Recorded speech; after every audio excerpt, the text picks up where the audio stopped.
你食咗飯未啊? Didn't expect that. Growing up, it wasn't common to hear the words, I love you. The closest thing was 食咗飯未, which means, have you eaten yet in Cantonese. Love was expressed more through actions and quiet sacrifice. I didn't see it then, but I see it now. My name is Alex Lee. I was born in Sydney, the proud son of Heidi and Wilbert Lee, who migrated from Hong Kong in 1986. Love was moving countries to give us kids better opportunities. Love was working multiple jobs to pay for piano lessons and swimming classes. But I dropped out of both, and Love was accepting their son is a bit of a nerd with no musical or sporting talent. Love was Mum cooking a nice meal after a long day at work. Sometimes Mum would ask me to taste test and help in the kitchen. And that was my moment to pretend I was on MasterChef, and I'll grab a spatula and use it as a mic. Heidi Lee, what is your secret? And she'll cheekily reply, the secret ingredient is love. And Mum worked multiple cooking jobs, from aged care to catering events to corrective services, where she cooked for police cadets and parole officers. I'd sometimes pick her up from after work and see her team of volunteers dressed in green from Silverwater Prison. And as I drove home, I'll turn and ask, hey Mum, what are they in prison for? She'll smile and reply, I'm not sure, Alex. They all tell me they're innocent. But Mum taught me to see people as people, and she would help anyone. We weren't well off, but she would cook for local church groups, community centres, and help all our neighbours. And unlike most stereotypical tiger mums, she didn't push me to study hard or become a doctor or become a lawyer. She did push me to help the community. And so throughout school, university, and even when I did corporate accounting, I'd always volunteer, from helping refugees to helping the homeless. And so when I worked in corporate London, I volunteered every Saturday with a poet named John Smallshaw. He made money by giving walking tours of the streets, sharing stories when he lived there. We waited for customers, and if no one turned up, we'll do the British thing and have a few cups of tea together. But as a naive accountant, I'd often ask John some silly questions. I remember asking, oi John, why are your hands always so cold and puffy? And I quickly learned that that's what happens after years of injecting heroin. And John gave me a street education of life in addiction. And I didn't realize it back then, but my mornings with John were preparing me for my next chapter. So after 7 years of auditing banks and insurance companies, I yearned for something more meaningful.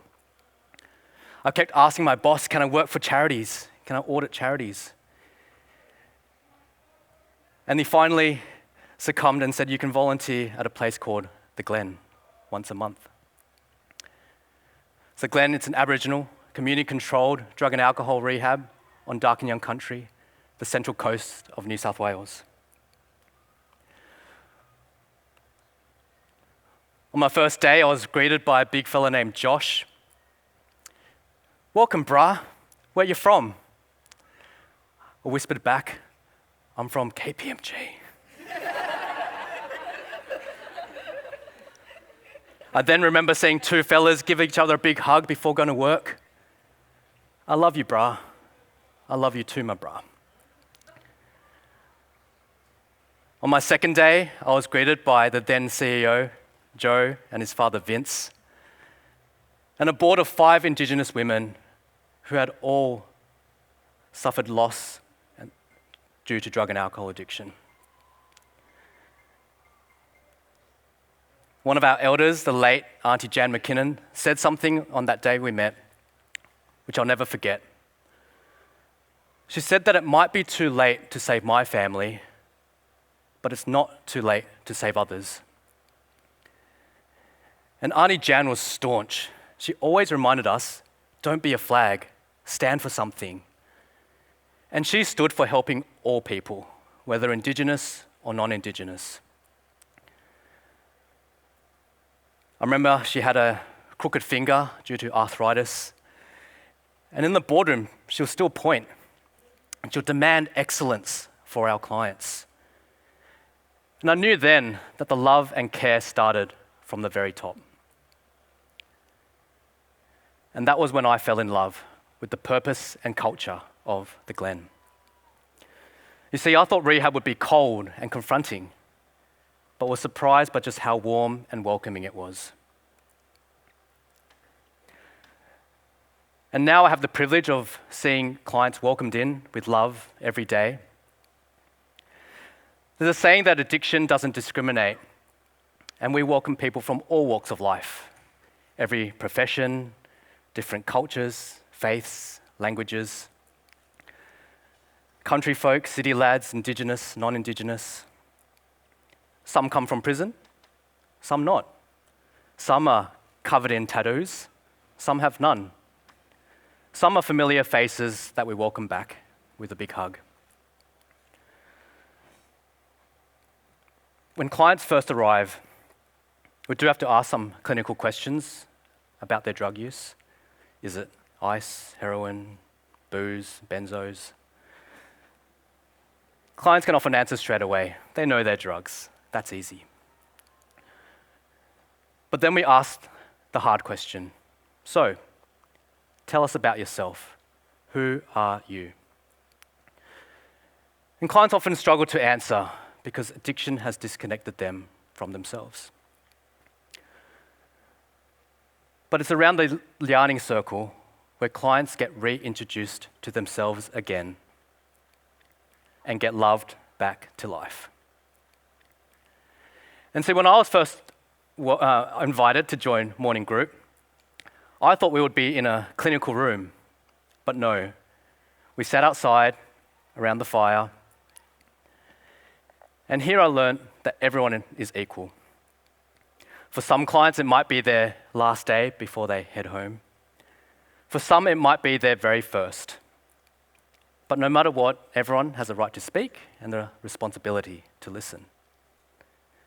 And that was my first lesson, was how to listen. You see, I was a shy introvert, and I thought I was already pretty good. But it was elders who taught me to listen, to learn, and not to respond. And it was through listening I learned that addiction is a symptom and not a cause. Underneath addiction is grief, trauma, and all types of pain. And below the surface, there's even more layers. Mental health struggles, loss of relationships, loss of purpose. I see some clients trying their hardest to break generational cycles handed to them. I see a lot of other clients trying to prevent new cycles from starting. There's times I join the morning group and I'm asked to share. I'll sit down, I stare at the fire. I'll share about the time I was bullied in school and came home with a bloodied shirt and just didn't get that loving sympathy I needed. I grew resentful, reclusive, and almost mute. I'd share how I lay in bed asking, why me? My pillow would be damp from crying myself to sleep. But I would share how I found peace by simply asking for help and found purpose in connecting with community.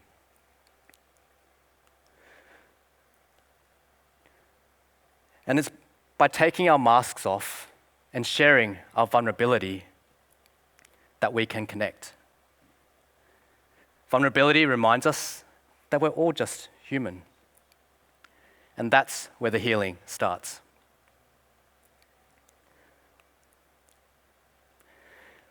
And so I didn't learn about healing when I went to school, or definitely not at KPMG.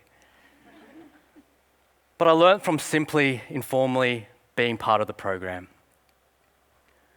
But later on, formally, I learned through models, such as the Yulung Indigenous view of holistic health.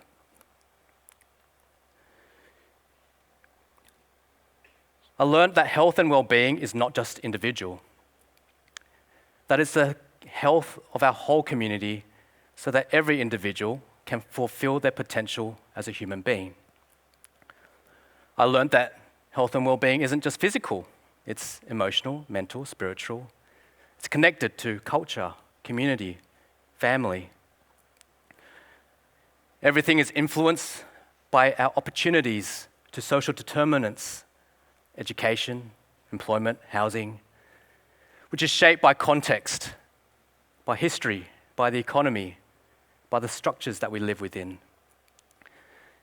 And everything is underpinned by the waves of time. We must acknowledge the past to live in the present and create our futures. And at the Glen, we learn this theory, but more importantly, we live it. Every day, we're practicing life. We're unlearning old behaviors, building new habits, and creating new memories in both muscle and mind.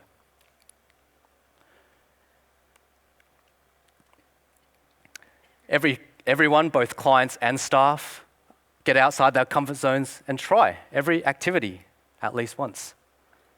From waking up early and watching the sunrise to singing at our karaoke nights.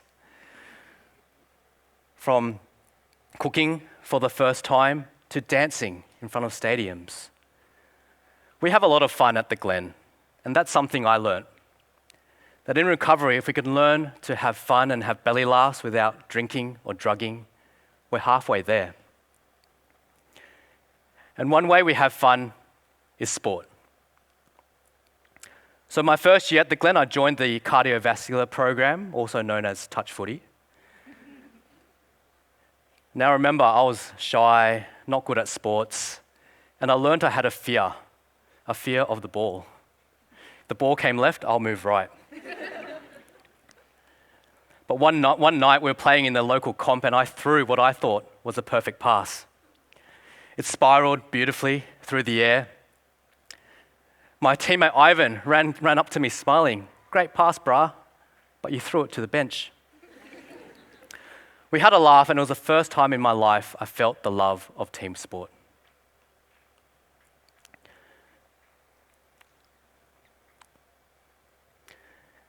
Whether it's touch footy, our running crew, our dance group, or just volunteering in community,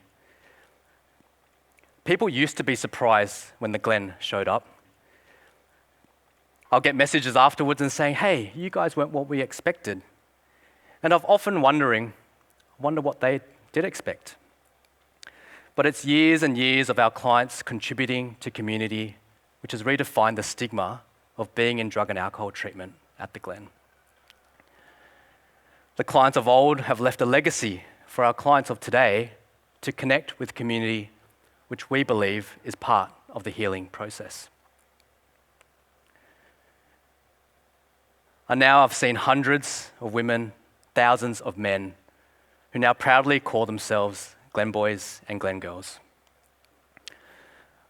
I see them on TV, I see them headlining concerts, I see them often on my Instagram reels.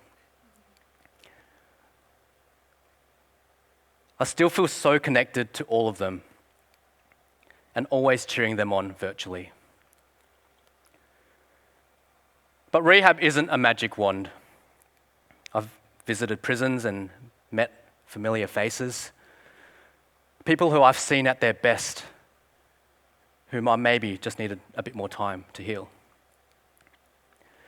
As a numbers guy, I see the stats of recidivism, deaths, And someone once showed me this predictive model which was based on past trends to forecast future client outcomes. But I refuse to let past data define the future of our clients. The stat that I believe is that 100% of our clients can change their lives. Auntie Jan believed in a better future for the next generation. But with the often overwhelming amount of people reaching out for help, I believe it's probably going to take a generational effort to undo generations of pain and trauma. But I still hope and dream of the day that the Glens may not be needed. So if the opposite of addiction is connection, then we need to connect. I'm a mainstream, non-religious, average guy, proud Asian Australian, proud of my Western education at Australia's #1 university. But it's from walking alongside my Indigenous brothers and sisters that I've learned about real human connection.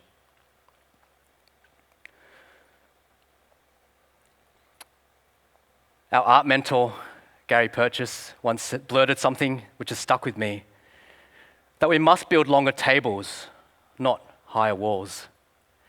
Now, I'm no builder, but as my mum always taught me, the secret ingredient to everything we do, everything we build, everything we make, it's always love. And I have the privilege of seeing love every day at the Glen.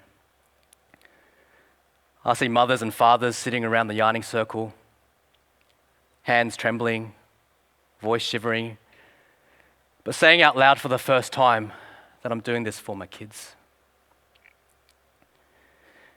And so to love is to connect. And despite having more technology than ever to keep us connected, maybe it's time we turn to traditional ways to connect. Connecting with ourselves holistically, connecting with family and community, connecting with each other. So my question to you all is this. 你哋食咗飯未啊? Thank you.